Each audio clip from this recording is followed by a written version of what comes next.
Hello and welcome to this video in which I will show you how to make presentation shots for your TF2 submissions using Source Filmmaker.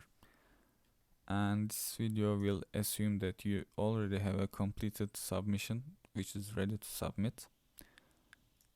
And after completing your submission, you need to click the verify button here, and the game will create a zip file in this folder. And at this point we don't need Team Fortress 2 anymore for the purposes of this video tutorial. And now we will open the zip file and go into game, and you also need to open this folder, which is the game folder for Team Fortress in Source Filmmaker, and we will just grab these two folders and place them here.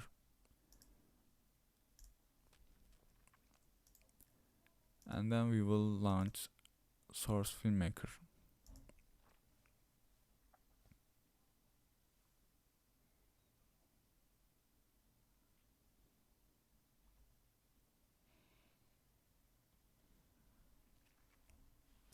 So now let's create a scene.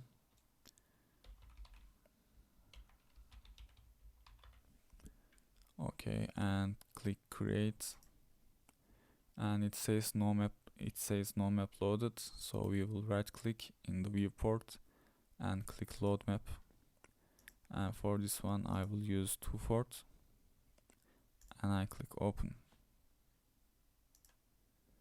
Okay, so I paused recording the video while loading the map, so it will take probably longer than that in your machine, on your machine.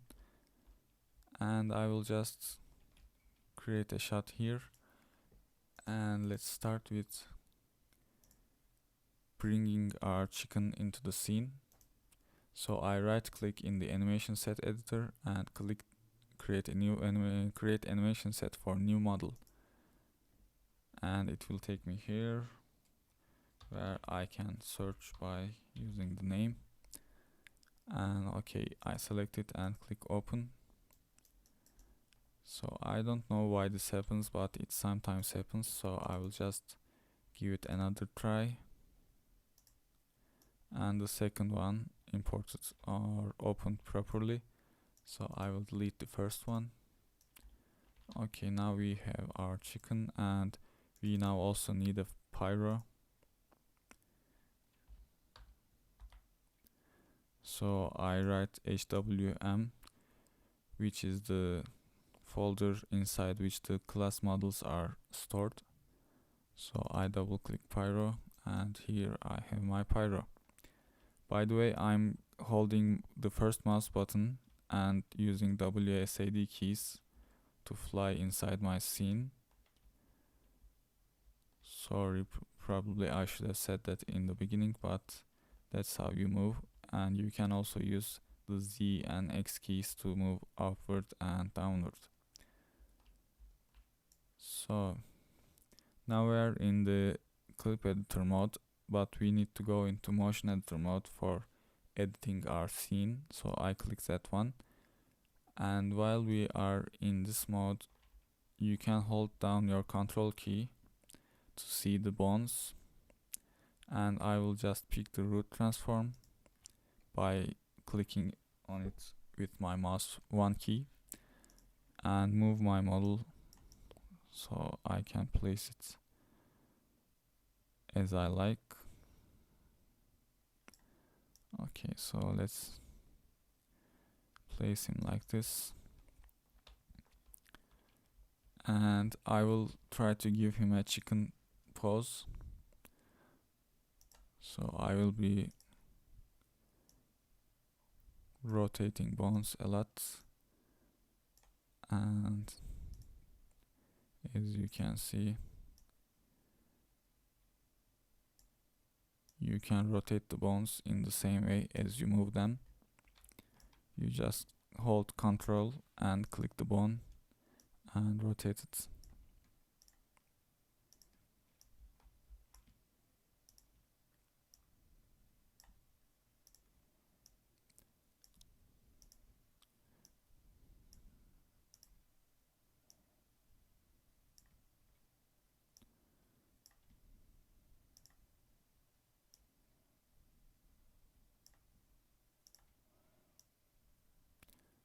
So okay, let's go to the other arm.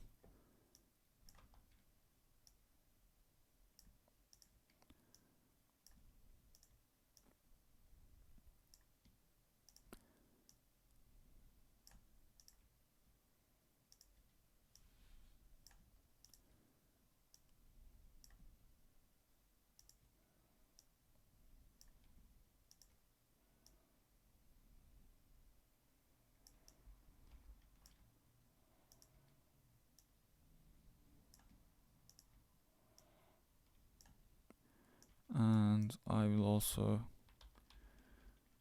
move the legs like this.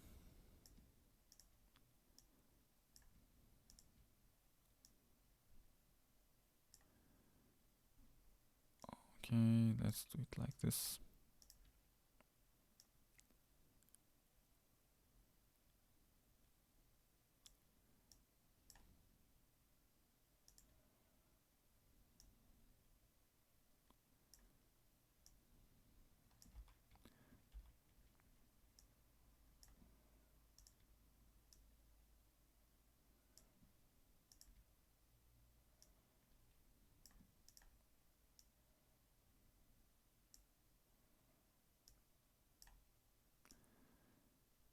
So you get the idea, and let's just bend him to one of his sides.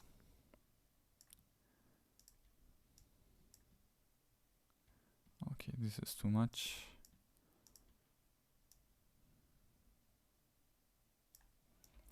And probably he should bend his spine a little like this.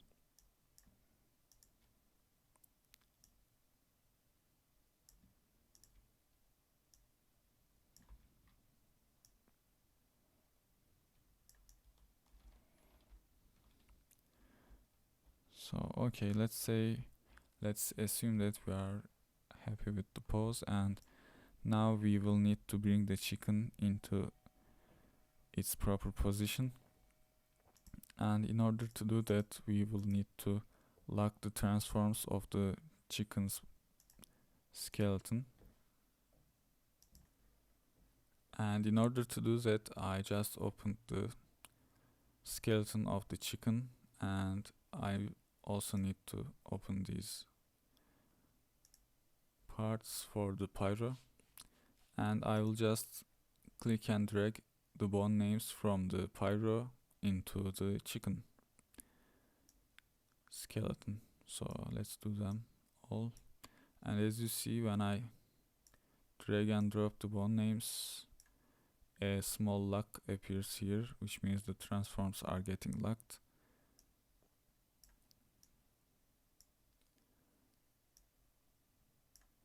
And that's all. So one last step remains, which is to click the chicken and drag the 0 parameter all the way up. So now we have the chicken resting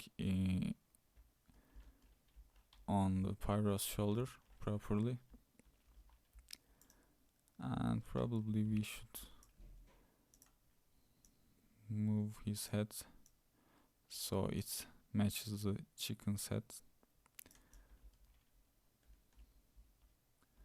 Okay, so the posing stage is now complete, and we need to adjust the camera and lighting and also rendering settings. So let's start with the camera.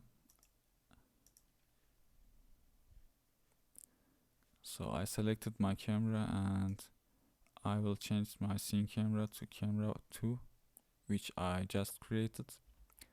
And now I can adjust my camera like this,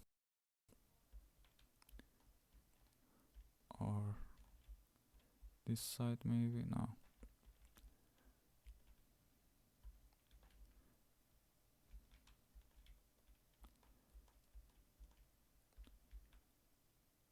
So okay. And now that I placed my camera, actually I can start rendering the scene. As you can see, I click this button, the image quality increased pretty much, but let's adjust this arm a little better.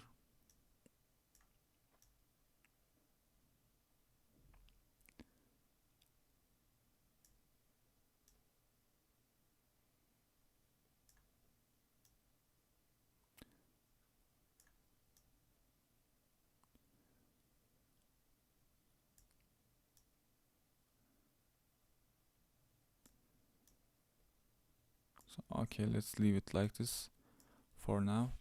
And we also probably need to add some lighting to our scene because this now looks pretty flat. Actually, we will first add the depth of field so it will stop looking flat like this. And in order to do that, I need to come back to the motion editor mode, and I will adjust the focal distance for our camera, which determines at what distance the camera is focused. So let's pick something like this. Okay. And we also need to set the aperture size. At 0 aperture size, we don't get any depth of blur, any blur. So we need to increase the aperture size. And as you can see, the background is slightly blurred right now. But let's first increase the render settings. Okay, and now let's take a render. But let's also increase the aperture size to its maximum value so you can see the effect. Probably something like this will work. Okay, actually we can increase the image a little more so we can see it in its real resolution. And now we can start to play around with some lights. We create new light, and I should go to my work camera.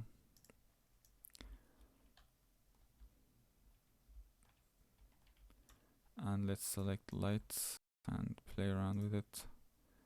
Probably I should lower the intensity first. And I will also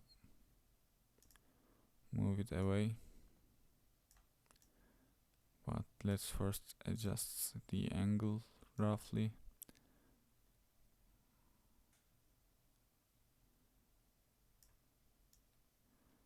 So, okay.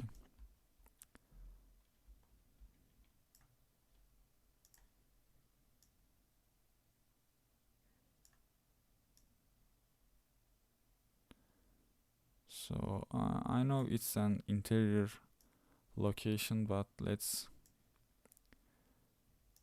give this light a slightly red color.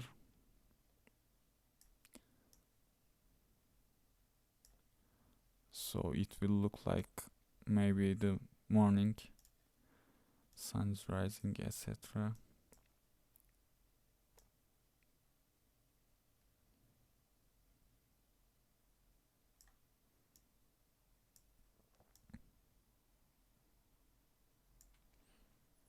So now let's switch back and take a render and see what it looks like.